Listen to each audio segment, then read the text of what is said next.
പൂഞ്ഞാറിൽ വൈദികന് നേരെ ആക്രമണം നടത്തിയത് മുസ്ലിം വിഭാഗക്കാർ മാത്രമായിരുന്നു എന്നും ഒരു വിഭാഗക്കാരെ മാത്രമായി പോലീസ് തിരഞ്ഞുപിടിച്ചതല്ല എന്നുമുള്ള മുഖ്യമന്ത്രിയുടെ തുറന്നു പറച്ചിലിൽ CPM അണികൾ പോലും ഞെട്ടിയിരിക്കുകയാണ്. ഇതുവരെ മൂടിവെച്ച ഒരു കാര്യമാണ് മുഖ്യമന്ത്രി പച്ചക്ക് വിളിച്ചു പറഞ്ഞിരിക്കുന്നത്.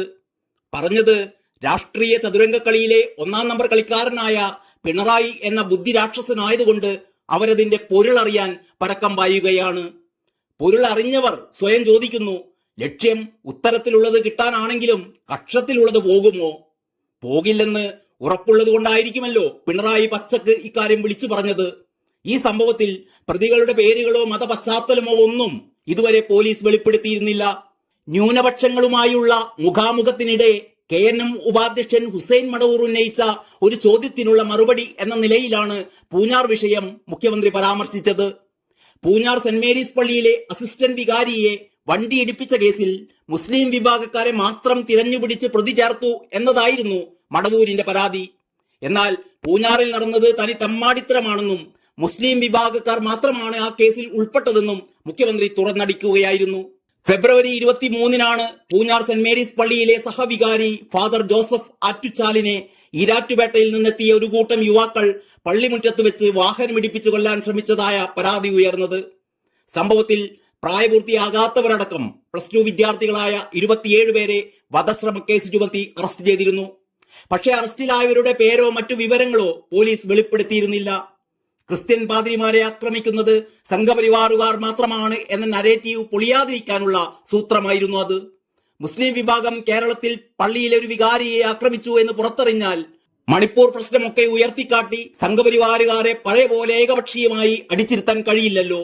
മണിപ്പൂരിൽ യഥാർത്ഥത്തിൽ ക്രിസ്ത്യൻ RSS സംഘർഷമല്ല ഉണ്ടായിരുന്നത് എന്നും അവിടെ 2 ഗോത്രവർഗക്കാർ കാലങ്ങളായി തുടരുന്ന സംഘർഷം ഒരു പ്രത്യേക സാഹചര്യത്തിൽ ആളിക്കത്തുക മാത്രമാണ് ഉണ്ടായത് എന്നുമുള്ള യഥാർത്ഥ വസ്തുത മറച്ചുവെച്ചുകൊണ്ടാണല്ലോ ഇപ്പോഴും മണിപ്പൂരിൽ ക്രൈസ്തവ വിഭാഗത്തിന് നേർക്ക് ആക്രമണം അഴിച്ചുവിടുന്നത് RSSഉം BJPയും ഒക്കെയാണെന്ന കള്ളത്തരങ്ങൾ കേരളത്തിൽ പ്രചരിപ്പിച്ചുകൊണ്ടിരിക്കുന്നത്. അതിനിടെ കേരളത്തിൽ ഒരു വികാരി അച്ഛനെ മുസ്ലിം വിഭാഗത്തിൽപ്പെട്ട ഒരു വലിയ സംഘം ആക്രമിച്ചു എന്ന് വാർത്ത പറഞ്ഞാൽ BJPക്കാർ മാത്രമാണ് ഇതൊക്കെ ചെയ്തുകൊണ്ടിരിക്കുന്നത് എന്ന ആ പച്ചക്കള്ളം പൊളിയുമല്ലോ. ഏതായാലും പൂഞ്ഞാറിലെ അക്രമ സംഭവത്തിൽ പ്രതികളായ മുഴുവൻ വിദ്യാർത്ഥികൾക്കും ജാമ്യം കിട്ടിയിരുന്നു. അതങ്ങനെ തന്നെ സംഭവിക്കുമല്ലോ. സംഭവങ്ങൾ ഇങ്ങനെയൊക്കെ ആയിരിക്കെയാണ് മുസ്ലിം വിഭാഗത്തിൽപ്പെട്ടവർ മാത്രമാണ് പ്രതികളെന്ന് വ്യക്തമാക്കിയുള്ള മുഖ്യമന്ത്രിയുടെ പ്രസ്താവന പുറത്തു വന്നിരിക്കുന്നത്.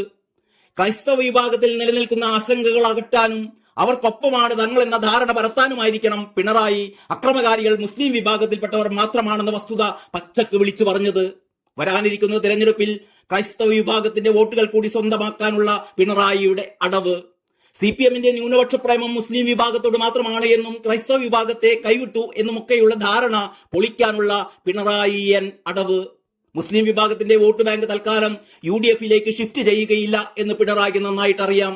പലസ്തീൻ വിഷയത്തിലും രാമക്ഷേത്ര വിഷയത്തിലുമൊക്കെ CPM അതിനൊത്ത നിലപാടായിരുന്നല്ലോ എടുത്തിരുന്നത്. അതുകൊണ്ട് കക്ഷത്തിലുള്ളത് പോകില്ല എന്ന പിണറായിയുടെ വിശ്വാസം അദ്ദേഹത്തെ രക്ഷിക്കട്ടെ എന്ന് സർവേശ്വരനോട് പ്രാർത്ഥിച്ചുകൊണ്ട് നിർത്തട്ടെ. നന്ദി, നമസ്കാരം.